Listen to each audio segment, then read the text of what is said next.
Ray, primeiramente para si, considera que a União Europeia pode realmente substituir os Estados Unidos como o benfeitor da Ucrânia ou do que ainda resta da Ucrânia?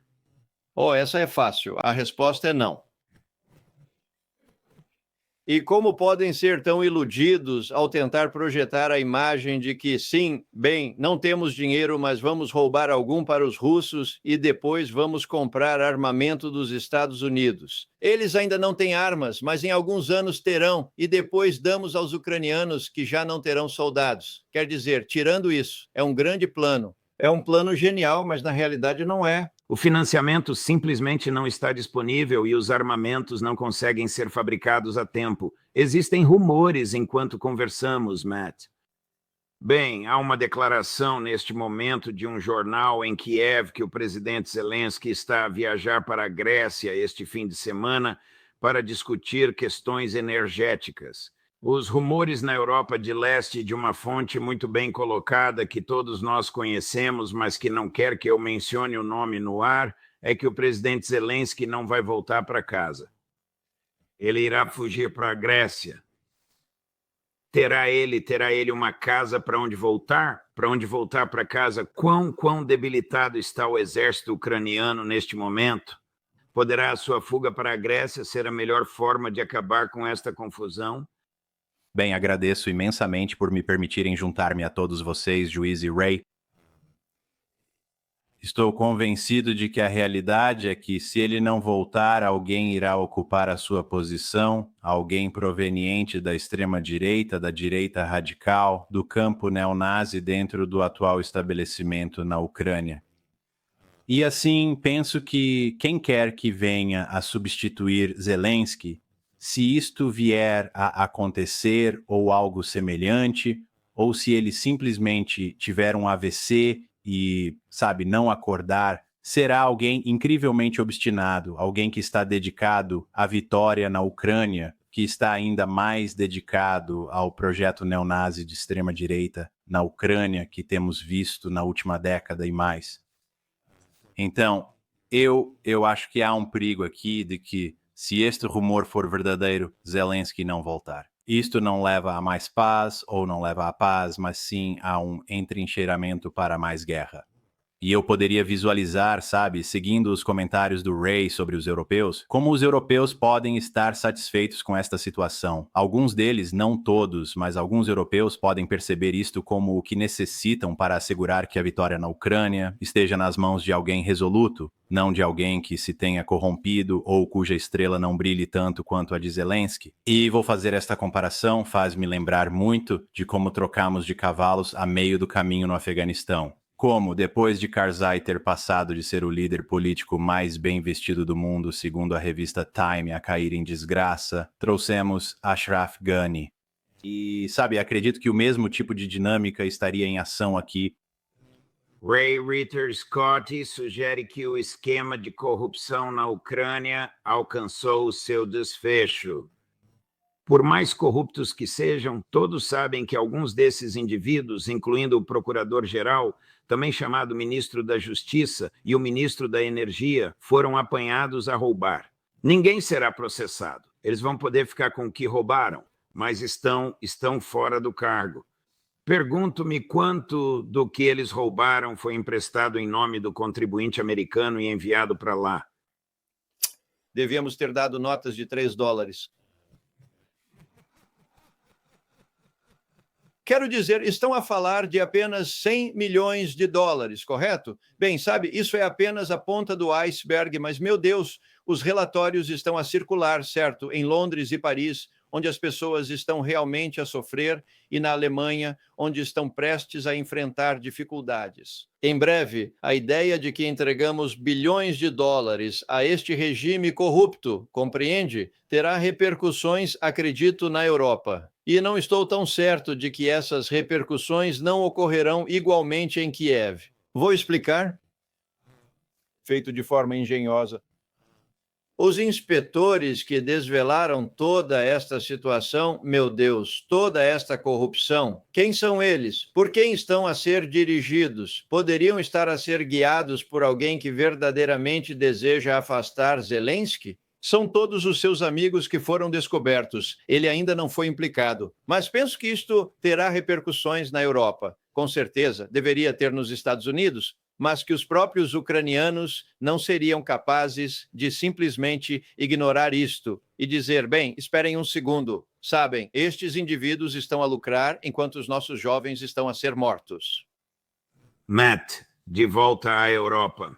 O que acontecerá, na sua opinião, se os líderes europeus Macron, Starmer, van der Leyen, Merz confiscarem ativos estatais russos de bancos europeus e os derem a Zelensky ou os usarem como uma espécie de garantia, como se ele alguma vez fosse reembolsá-los? Claro.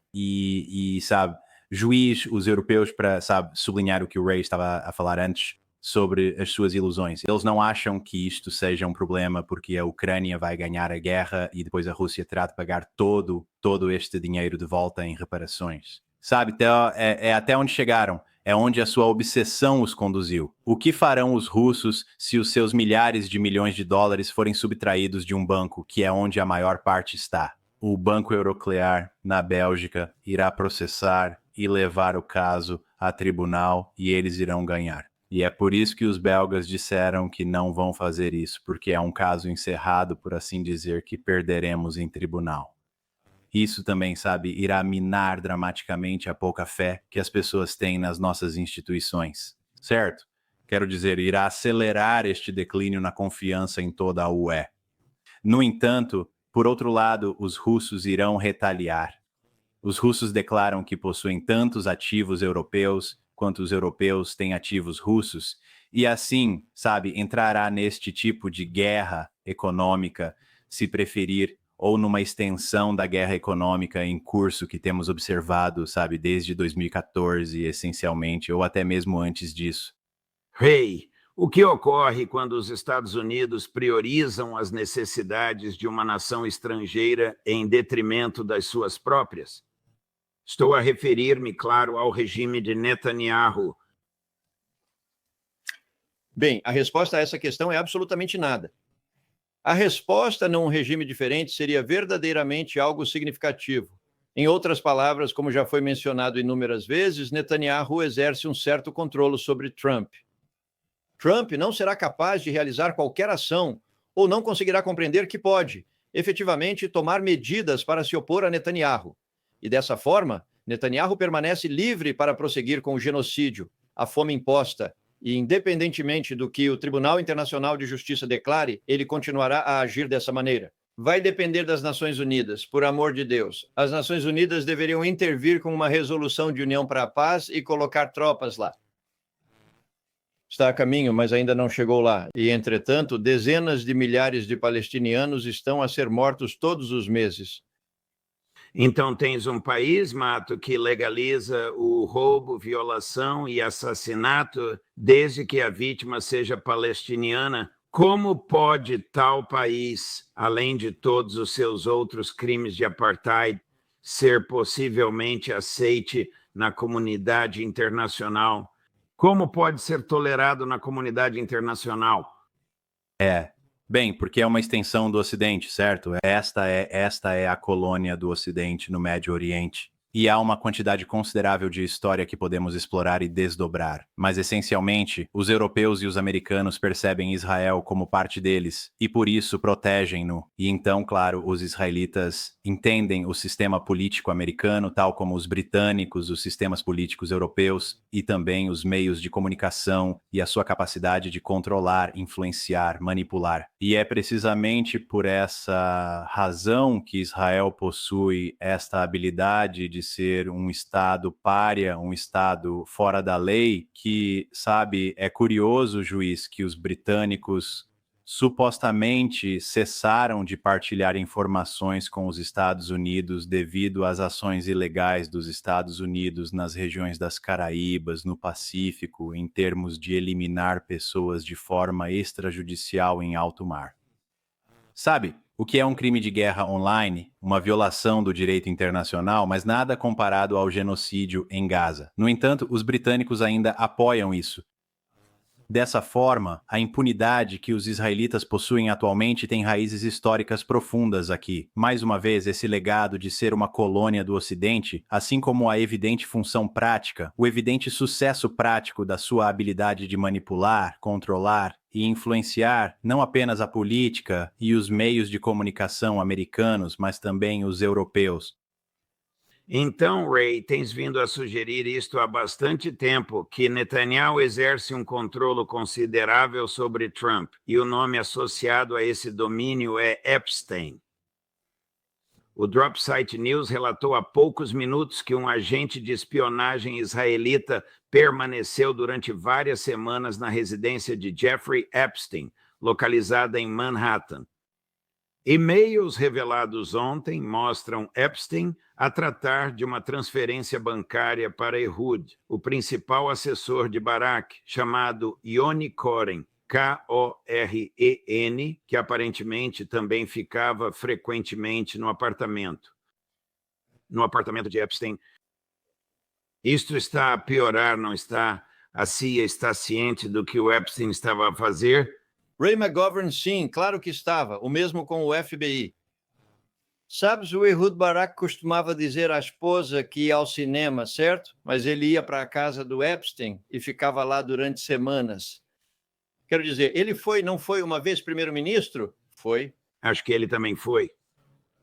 O Matt saberia. Acho que ele também foi o chefe das Forças de Defesa de Israel e depois tornou-se o primeiro-ministro de Israel. Não estás a falar de um medíocre. Isso é irrelevante no governo e sociedade israelita. Por que Epstein transferiria dinheiro para Ehud Barak? Bem, o aspecto financeiro do que Epstein estava a fazer está agora a vir à tona, mas o facto básico que importa é que ele era um agente de Israel. Os israelitas, o Mossad, o seu serviço secreto, e isso pode ser provado por um ex-agente do Mossad que é totalmente fiável. Eu sei disso porque Robert Perry costumava confiar nele para obter informações boas sobre o Islão, Israel, Irão, etc. Com a questão do Irão contra. Qual é o nome dele? Ben Minashi. Recentemente, ele esteve num programa de TV e disse: "Veja, eu sei que estava envolvido nisso, fazia parte do esquema do Epstein, sabe? Eu lidava com o pai e a filha. E eu sei disso, por favor, Sr. Trump, para acabar com o genocídio, simplesmente revele tudo. Depois coloque-o em cima de uma mesa, vai sentir-se melhor por isso. Pelo amor de Deus, faça isso, por favor. Pessoas morrem em massa todas as noites. Por favor, faça isso. Não precisa de mais provas, mas a imprensa do Zipruamia ou ocidental disfarça e foca em outros detalhes, exceto que os israelitas estavam por trás disso. Deixe-me acrescentar algo. Fala-se de chutzpah, certo? Bem, aqui está chutzpah em esteroides. Concedemos aos israelitas um montante inicial de 3,8 mil milhões de dólares anualmente. No ano passado, isso deu-lhe um total de 30 a 40 mil milhões extra. Agora, os israelitas querem negociar um acordo de 10 anos que incluirá mais de 3,8 mil milhões de dólares por ano. Querem um acordo de 10 anos. Por quê? Porque o acordo atual expira em 2028 e eles querem estar numa posição vantajosa. Se o Trump sair como ele sairá, esperamos então, sabe, eles estarão numa posição para receber ainda mais dinheiro arduamente ganho pelos contribuintes americanos.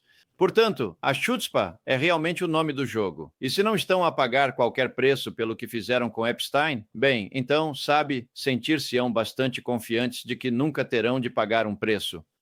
Há alguma dúvida, Ray, de que Epstein colaborou com a inteligência israelita? Não há dúvida. Matt. A decisão dos Estados Unidos de lançar um ataque contra a Venezuela, que agora parece ser iminente, irá atrasar a invasão israelita ao Irão? Essa é uma boa pergunta, Joe. Tudo se resume ao que passa pela cabeça de Donald Trump sobre o que ele acha ser melhor para ele. E devemos ter em mente que tudo realizado no próximo ano necessita ser avaliado pelas suas possibilidades de conquistar o Prêmio Nobel da Paz. Portanto, sabe, não devíamos estar a falar sobre isso como se fosse algo que as pessoas devessem dizer. Esse tipo a falar sobre isso, ele é um idiota. Mas é o mundo em que vivemos, onde o presidente dos Estados Unidos, o homem mais poderoso do mundo, etc., etc., está a tomar decisões de vida ou morte para milhares e milhares de pessoas com base na sua própria vaidade, certo? Com base no facto de que o Barack Obama recebeu um prêmio Nobel da Paz e o Donald Trump não tem um. Mas, sabe, poderá o exército dos Estados Unidos realizar operações limitadas contra a Venezuela? Não acho que estejamos a considerar uma invasão. Simplesmente não há, assim, tantos soldados lá.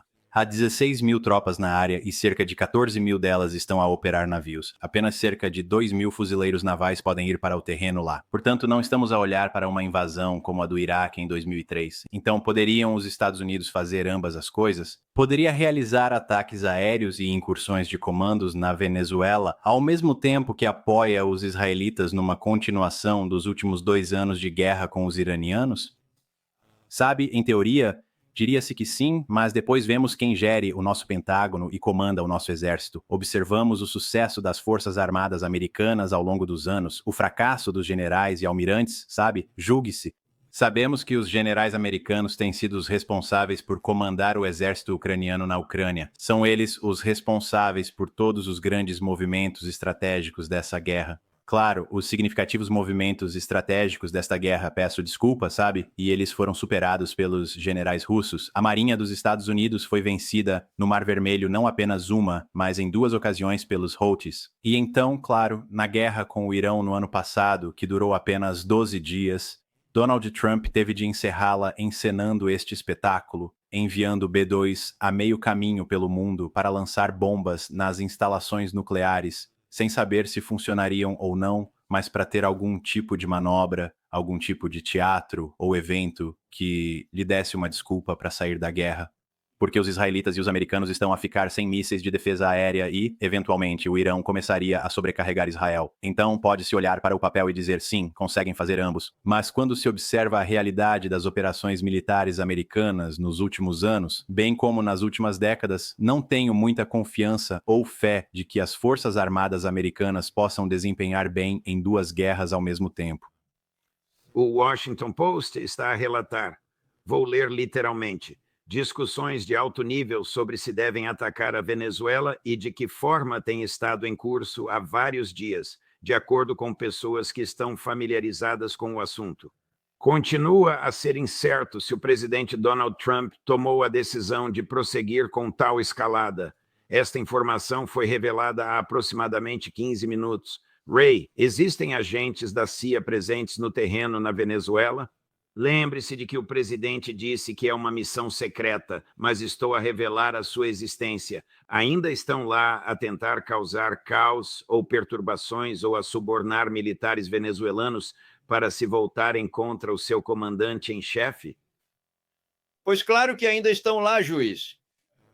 E ao abrigo da Lei de Segurança Nacional de 1947, estão devidamente autorizados a estar presentes pelo presidente dos Estados Unidos, que detém a autoridade para efetuar este tipo de ações sem mais demoras. Por outras palavras, ele pode dizer à CIA para fazer estas coisas e eles farão. Agora, isso pode ser legal num sentido restrito.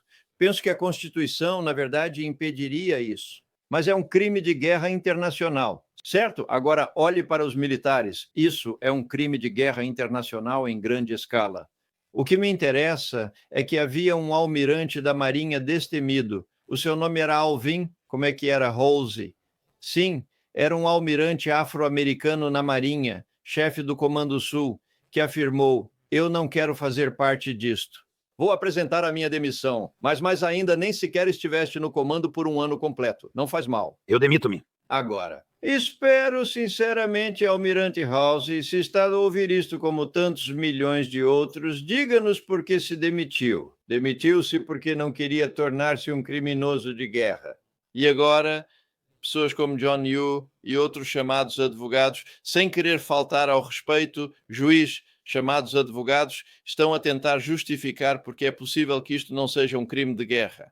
E dizem que Trump afirma que são traficantes de droga e destemidos com drogas, então podemos ir atrás deles. Quer dizer, deem-me um tempo. Até pessoas da área jurídica estão a ser recrutadas para tentar evitar que os nossos soldados e marinheiros sejam julgados como criminosos de guerra num julgamento tipo Nuremberg. Então, Matt, a Procuradoria da Coroa Britânica, que é como eles chamam o seu Departamento de Justiça, emitiu um memorando legal secreto dizendo que isto é um crime de guerra, matar pessoas em alto mar. Assim, as forças militares e a inteligência britânicas não se envolverão nisso. O Departamento de Justiça Política do Zicner emitiu um memorando legal secreto, como o Ray mencionou, dizendo que não é crime de guerra. O presidente pode matar quem quiser. Esta última afirmação é, claro, absurda, mas é interessante, penso eu, a ruptura pública entre o MI6 e a CIA, onde o MI6 está a lavar as mãos desta situação. Certo, juiz. A ministra dos Negócios Estrangeiros do Canadá foi questionada sobre este assunto e ela esquivou-se. Ela contornou a questão e disse que cabe aos americanos determinar se as suas ações estão a violar o direito internacional ou não. Os franceses emitiram algumas condenações severas da política americana, mas, para os britânicos, como estás a dizer, declarar publicamente que não vamos trabalhar convosco, o nosso aliado mais próximo, MI6 e CIA, o Ray pode explicar isso melhor que eu. Sabe, eles estão bem próximos, talvez sendo guiados por uma trela pelo Mossad, mas estão bem próximos. E, sabe, acho que a vulgaridade disto, a natureza ostensiva disto, certo? O facto de ser tão óbvio o que está a acontecer aqui e essa longa história, a história feia que leva a isto, todas as outras guerras que os Estados Unidos perpetraram de uma forma tão brutal e bárbara, Vietnã, Iraque, Afeganistão. Portanto, os britânicos, penso eu, estão a dizer que isto é algo a que não podemos estar associados, não podemos ter as nossas mãos envolvidas, não podemos ser cúmplices ou fazer parte disso, sabe? Recordo-me de que o juiz John Adams afirmou que não há culpa maior do que uma guerra desnecessária. E é verdadeiramente impressionante quantas dessas guerras desnecessárias têm povoado as nossas vidas. E sabe, há bastante a discorrer sobre isso, sobre a culpabilidade e a verdadeira essência deste país. Os oficiais de inteligência tendem a demitir-se, Ray, ou a recusar missões caso considerem que são imorais, inconstitucionais ou uma violação do direito internacional, ou esses não são critérios que a comunidade de inteligência realmente utiliza? Bem, existem métricas, é claro, mas elas apenas se aplicam às pessoas envolvidas nas operações do outro lado das catracas na sede da CIA. Em outras palavras, os analistas podem ter consciência e podem decidir demitir-se, mas raramente sabem o que se passa. Raramente sabem o suficiente sobre o que está a acontecer nas operações do outro lado desses torniquetes para se demitirem. Aqueles que realmente fazem as operações sabem. Dizem-lhes que vejam, o ator de segurança nacional afirma que este chefe da CIA pode desempenhar outras funções e deveres conforme o presidente possa ocasionalmente determinar diretamente. Temos carta branca aqui, não importa a Constituição ou o direito internacional, estamos protegidos. Até agora, eles têm estado bem protegidos. No entanto, tudo acaba. Talvez alguns desses agentes comecem a pensar como o almirante Halsey e digam, vejam, sabem, mesmo estando protegidos, talvez devessem falar porque isto é realmente atroz. Isto é um crime de guerra, não quero ser parte disso, nem de forma tangencial.